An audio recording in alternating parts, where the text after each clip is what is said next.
when it comes to Africa, I'm sure many people in this audience will have made the same observations. I think we must take responsibility and accept our failures in dealing with these matters. For example, relating to what President Obasanjo has just said, on the case of Boko Haram, or you can use that for many other cases.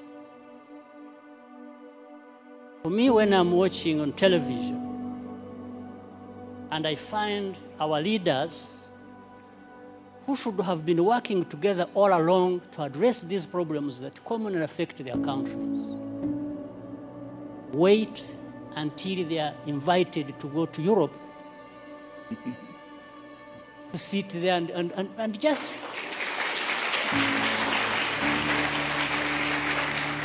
it's like they are made to sit down and address their problems. Why does anybody wait for that? What image does it even give about us, about Africa? In fact, the image it gives is that we are not there to even address these problems. We are there for a photo opportunity.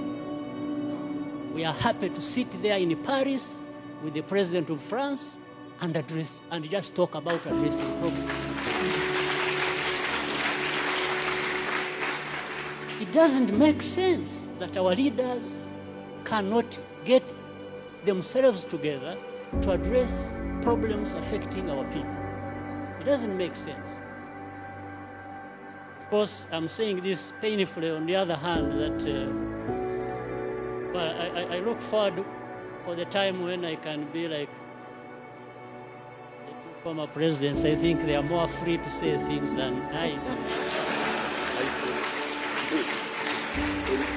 Being where they are and me being where I am. So I tend to remain with some reservations about what I have to say, because, but I think there is that serious problem.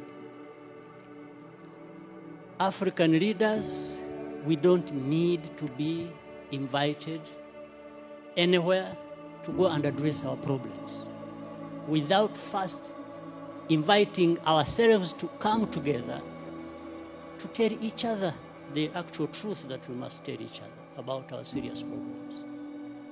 So, I mean, again, look at the problem of South Sudan, indeed. The first problem was about this country and the people there wanting to be independent. They got independence. Now that turned into a problem. How? So you have one war being fought, waged to be independent, then you have to fight another when you have achieved independence. Just fighting among themselves. Why?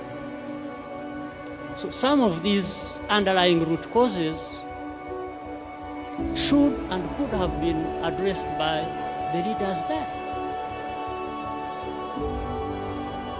Whatever happened, whoever was wrong, that's not the issue. It is still the responsibility of leaders. If they can't resolve the matters themselves, why not? Why not call upon neighbors to say, come and help? We have a problem here.